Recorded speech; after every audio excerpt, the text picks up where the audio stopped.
experience a wave of relief, which is the same reason why someone returning from a funeral will crack a few jokes, feel the need to smile, to make love, to be with others and talk a little, to play with the kids. Because once you've gotten so close to death that you can almost smell it, it's nice to feel alive. So that night, the people who had heard the sirens shriek by had left their houses and found themselves on the street with neighbors, friends, and others who were familiar, since in a town of less than 1,000 inhabitants, that's in winter, they all said, in summer the population is much greater. Everyone knows one another to some degree. They found a dead body, people said. And as they said it, they felt chills run up and down their spines. Because death is something dark, a black hole that arouses great fear even when it only brushes you. If I heard right, it's a boy, they said. A drowsy child in someone's arms would rather have stayed home and slept. And if they'd been going to take a stroll through the nighttime street market or have a beer at the Centrale, maybe they would have left him at home. But when you hear that someone has died, it's almost as if the ghost were still hovering around, and no one wants to leave the children alone, or even the dogs for that matter, who had mistaken the unexpected outing for their morning walk and were peeing full blast. I heard it's a girl from around here, others said.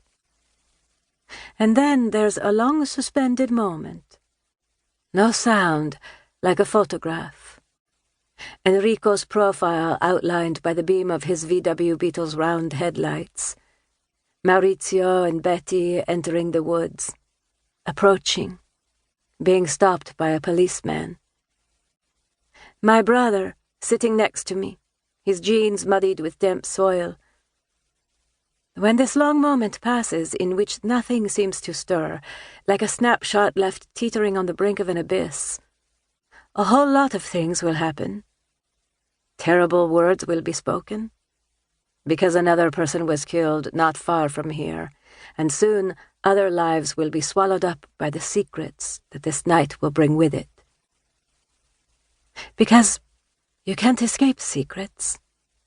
You think you can have secrets, that you can keep them, but in the end they possess you.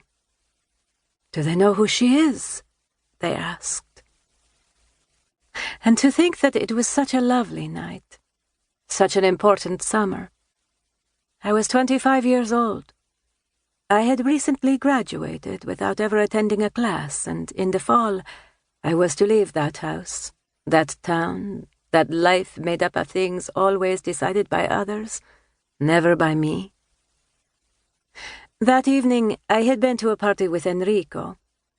A few years older than me, he worked in a prominent architectural studio in Rome.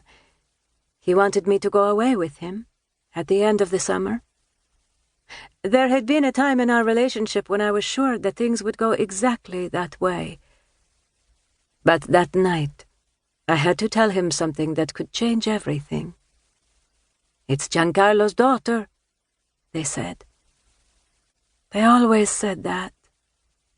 And until I went away, I would never be anything else. That's how it is in small towns where everyone knows everyone else.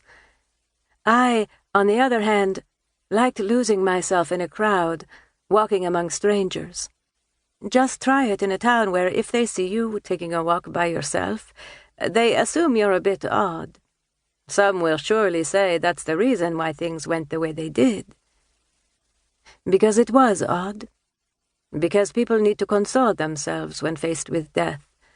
They need to persuade themselves that there is always a reason, like there was for the German who had eaten too much before going for a swim.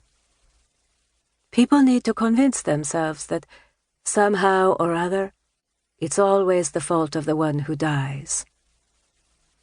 It's Alice, they said. That's me, Alice. 2. But did you have to go on Friday? Julia's voice coming through the earbuds has been asking him that since he left. Enrico had anticipated her.